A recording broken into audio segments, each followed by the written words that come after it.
बहू की यूपीएससी 2। राजेश और नीता की कहानी आगे बढ़ रही थी।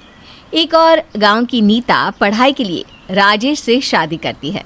वहीं राजेश नीता पर विश्वास कर उसका हर बात पर ख्याल रखता। फिर एक रोज, क्या है नीता, सारा दिन पढ़ती रहती हो, ना खाती हो ना पीती हो।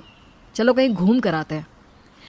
अरे घूमने का तो नाम ही ना लो, घूमना तो पाप है। हम यूपीएससी तैयारी करने वालों की जिंदगी के लिए।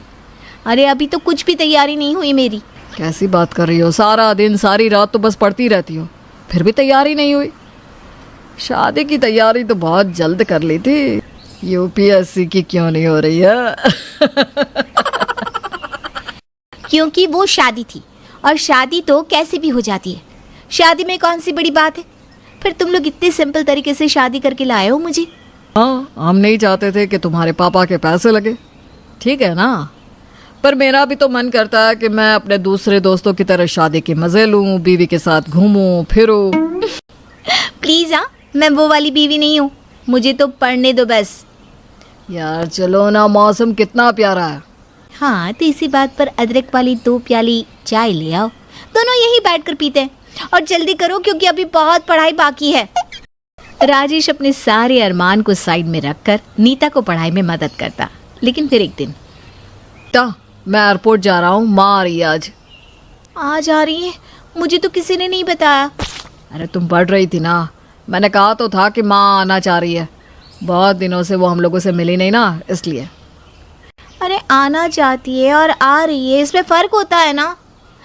अरे यार, मैं पढ़ाई करूं या मेहमान नवाजी, इसलिए शादी थोड़ी ना की थी। अब राजेश को नीता की बात पर गुस्सा आ जाता है। मैं एक काम करता हूँ, तुम्हें बस में बिठा देता हूँ, कुछ दिन अपने माता पिता के पास रह लो। और हाँ, ये सारी कॉपी किताब ले जाना, वो क्या है ना, वहाँ पढ़ने में काम आएगी। मैं क्यों जाऊँ? ये मेरा घर है, बीवी हूँ मैं तुम्हारी, समझे? हक बनता है मेरा कि मैं यहीं रहूं।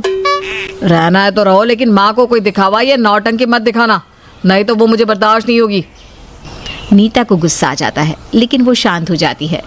राजेश की माँ आती है तो नीता घर के कपड़ों में खड़ी होती है। ये क्या पहना है नीता? पजामा और टी शर्ट। वो क्या है ना, दिल्ली में सब यही पहनते हैं और यही ठीक रहता है, मैं इजी फील करती हूँ। तुमको देखकर लग नहीं रहा कि ये वही नीता है जिसे मैं बचपन से देखा करती थी? पैर तो छूना बनता है ना नीता सास के। हाँ वो क्या है ना, आपने आते ही सवाल जवाब शुरू कर दिए, तो ये बोलकर नीता सास के पैर छूती है। नीता, माँ के लिए चाय तो बना कर लाओ पहले। चाय? मैं? कैसी बात कर रहे हो? माँ के सामने तो सच बोलो। माँ जी, मैंने ना कभी चाय नहीं बनाई, यही बनाते सब। आज क्या हो गया, जाओ बना लो चाय। सास को गुस्सा आ जाता है। वो नहीं बनाएगा, तुम बनाओगी। और हाँ, अब मैं यहीं रहूंगी हमेशा के लिए। तो रहिए ना, कौन मना कर रहा है? माँ आप बैठिए, मैं चाय लाता हूँ। नहीं, तू बैठ, मैं पिलाती हूँ। और हाँ, कोई अच्छी सी नौकरानी देख जिसे हम घर पर काम के लिए रख ले। नौकरानी क्यों? हम लोगों के घर नौकर नहीं रखे जाते। नौकर नहीं रख सकते क्योंकि तुम लोग खुद हम लोगों के घर नौकर थे। बाकी ये मेरा घर है, यहाँ नौकर जाकर काम करेंगे, समझी? नीता अब सास से डर जाती है। उसे लगता है कि वो भी तो कभी इन लोगों के घर नौकरानी रही थी, तो कहीं फिर से राजेश को कोई नौकरानी पसंद आ गई। अरे वाह, क्या बात है। तुम कब उठी? वो मैं सोई कहाँ थी, रात भर पढ़ाई, फिर अब माँ जी को चाय नाश्ता। राजेश, जो बहुत ही सीधा साधा था, बीवी की बात में फिर से आ जाता है और वो नीता की तारीफ करता है। बहुत सुंदर नीता, मैं हमेशा से ऐसे ही बीवी चाहता था। माँ तुमको पढ़ाने के पक्ष में नहीं थी, लेकिन मैंने हाँ किया।